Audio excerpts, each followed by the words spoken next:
Begin with Senator Dodd's foray into fixing our financial system, a battle that is just beginning now between Congress, the American taxpayer, and banks on Wall Street. Yesterday, the Connecticut Democrat and chairman of the Senate Banking Committee unveiled his plan. Here are some of the major highlights. In the senator's plan, the Federal Reserve is going to be stripped of much of its regulatory oversight, and a new agency is to be set up. That's a move that Fed Chairman Ben Bernanke has been resisting. He's repeatedly said the central bank should keep its supervisory powers.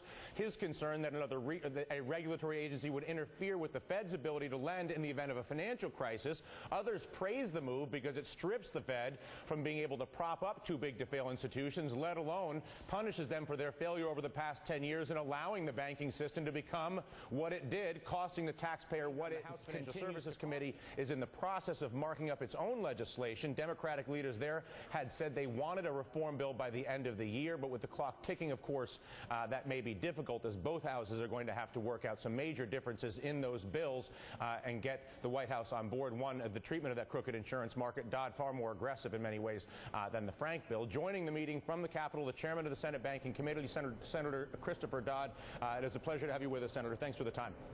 Good morning, Dylan. Give us the base guidance that you are using philosophically in drawing this legislation.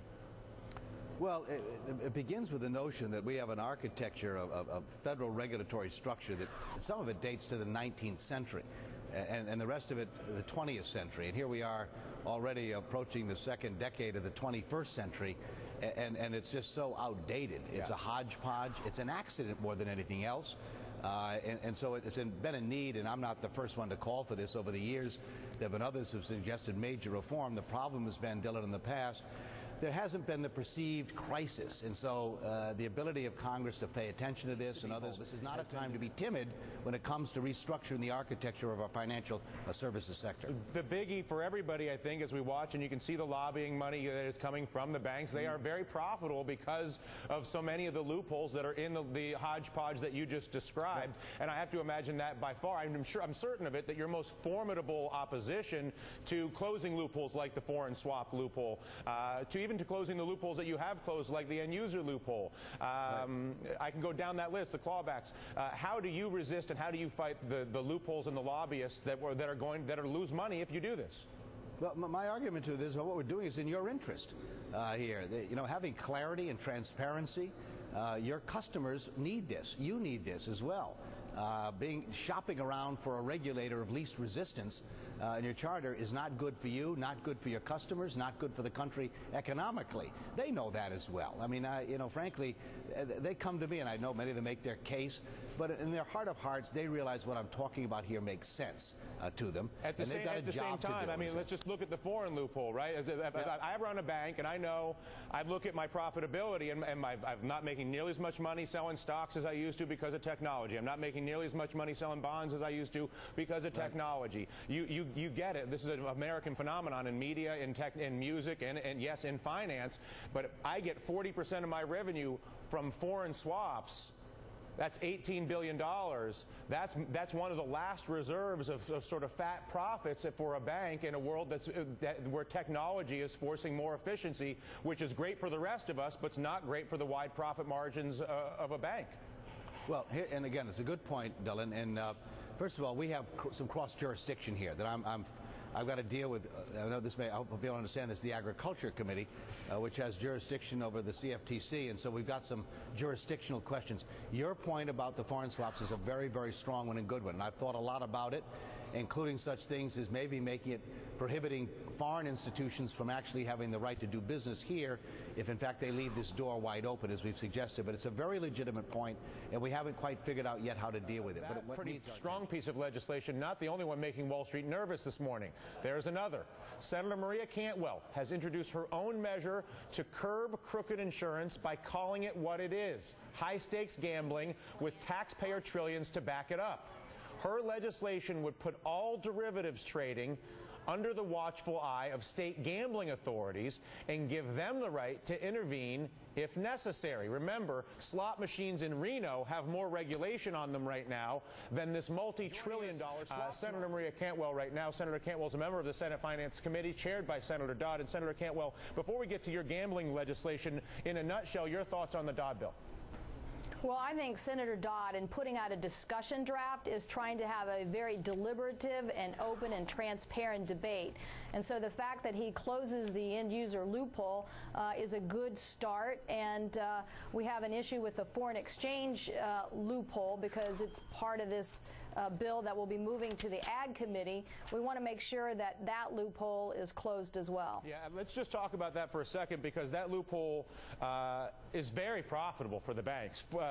40% of bank derivative revenue comes from that foreign loophole. $18 billion in bank revenue from foreign derivatives at a time when banks have a harder and harder time making the big money that they used to make.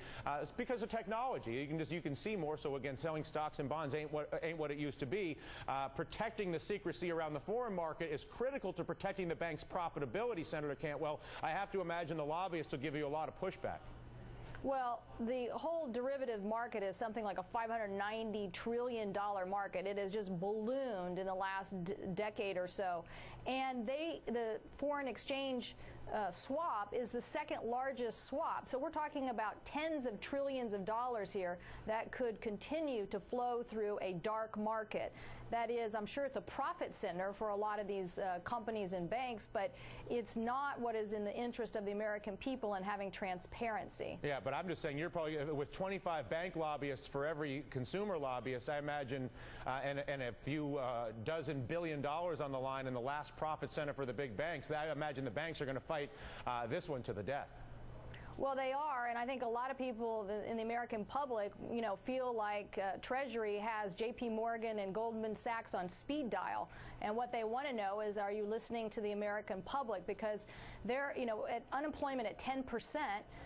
People want to know, where are the loans to small business? Where's the access to capital for those innovators? And I want to correct something. I wasn't a CEO, but I was an officer in a technology company. And when you have money that flows to dark markets on financial tools that are poorly understood, instead of going to small businesses, you are constricting America's economy.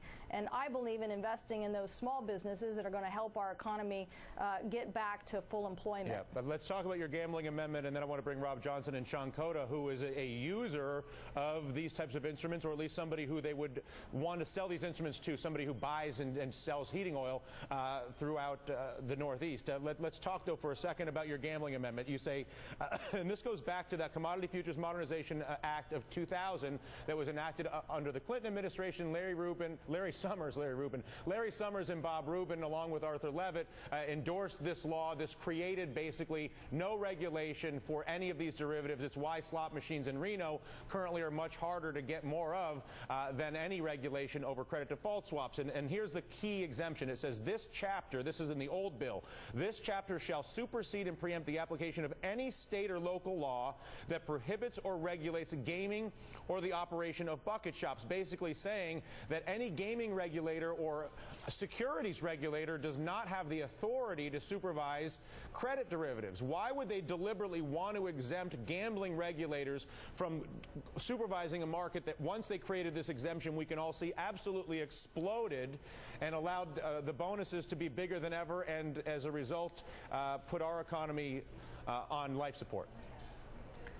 Well, what happened in 2000 is not only did these special interests who wanted to have profits from dark markets successfully make sure there were no federal regulations, they were so smart they wanted to make sure that there were no state regulations either. That is, they wanted to prohibit attorneys general in the various states in our country from being aggressive and saying, well, wait a minute, you're making bets on various financial tools that have no backing to them that people can understand the value of that asset. That's gambling.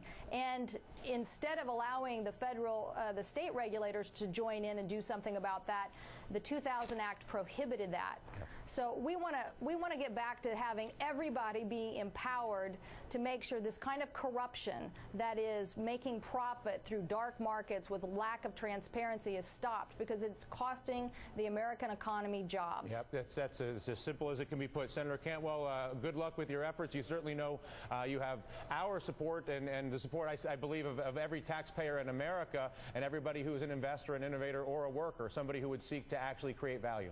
Well, Treasury needs to join the battle. They need to stop lobbying for the loopholes and instead get up to Capitol Hill and make sure we close them. Yep. We'll come back for that conversation, I am sure of it. Senator Cantwell, thank you so much.